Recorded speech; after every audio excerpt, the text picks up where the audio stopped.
क्या आपने कभी ऐसा सोचा है कि अगर आप कार इंश्योरेंस को रिन्यू कराना मिस कर जाएं या क्योंकि आपकी कार पुरानी हो गई हो तो आपने इंश्योरेंस नहीं लिया, तो ऐसे में आपका बैंक बैलेंस कितना सेफ है और ऐसे में आपको क्या करना चाहिए?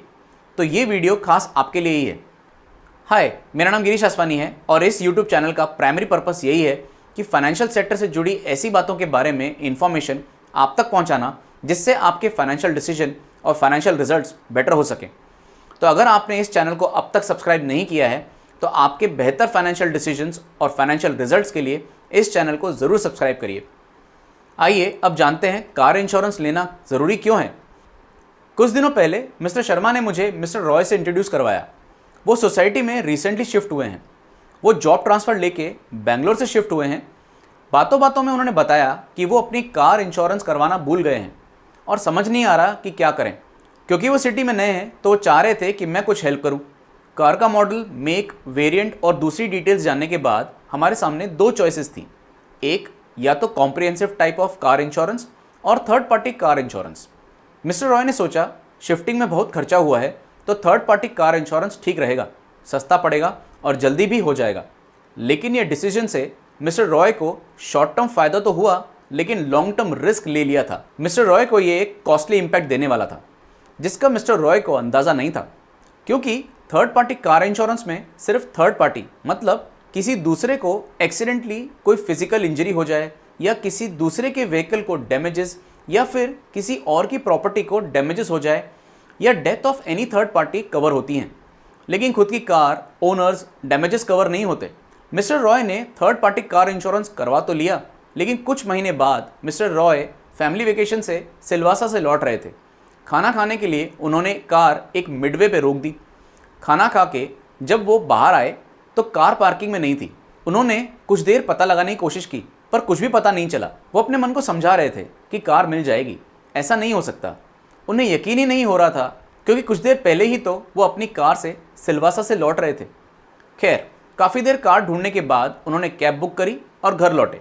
इंश्योरेंस कंपनी में फ़ोन किया इस उम्मीद में कि कार इंश्योरेंस का क्लेम रेज कर लेते हैं, लेकिन जब उन्होंने अपना कार इंश्योरेंस पॉलिसी नंबर बताया तो पता चला कि क्लेम रेज नहीं किया जा सकता क्योंकि कार इंश्योरेंस पॉलिसी तो third party car insurance policy थी और इसमें ओन्ड कार इंश्योर्ड नहीं होती।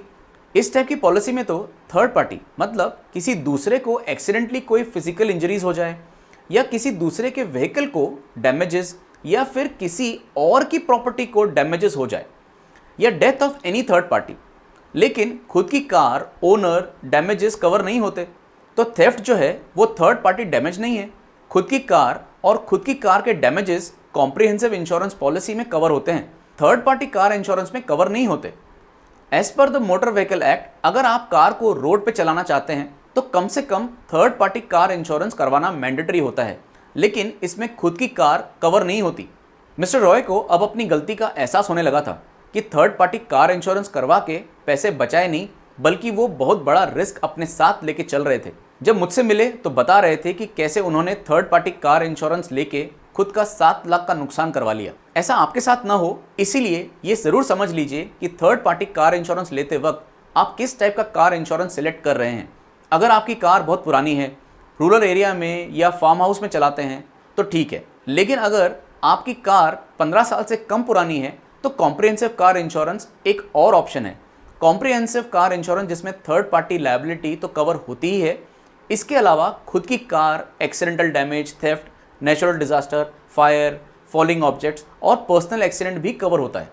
Premium third party car insurance से ज़्यादा होता है, लेकिन कवरेज के लिहाज से ये एक बेहतर ऑप्शन है, स्पेशली अगर कार न्यू है और कार में सेफ्टी फीचर्स नहीं हैं जैसे GPS tracking device, anti theft system etcetera. और सबसे इंपॉर्टेंट, क्या कार के डैमेज या थेफ्ट की सिचुएशन में आप अपनी पॉकेट से रिपेयर का खर्च बेयर करना चाहते हैं या चाहते हैं कि इंश्योरेंस कंपनी कॉम्पनसेट करे। इस बेसिस पे डिसाइड करना आसान हो जाता है कि थर्ड पार्टी कार इंश्योरेंस लेना है या comprehensive car insurance. Mister Roy की सिचुएशन समझने के बाद और third party car insurance cover के फीचर्स को समझने के बाद मुझे ऐसा लगता है कि अगर मिस्टर रॉय ने कॉम्प्रिहेंसिव कार इंश्योरेंस लिया होता तो उनके 7 लाख रुपए बच जाते। और फिर थर्ड पार्टी कार इंश्योरेंस की प्रीमियम कॉस्ट और इंश्योरेंस कवरेज को समझने के बाद मेरे ओपिनियन में तो comprehensive car insurance is better और कॉम्प्रिहेंसिव कार इंश्योरेंस कवर लेने में ही समझदारी है। आपकी क्या राय है third party car insurance cover के बारे में? कमेंट करके ज़रूर बताइए। ऐसे और भी इंफॉर्मेटिव वीडियो ज़रूर देखिए। ये रहे आपकी स्क्रीन पर। Thank you for watching.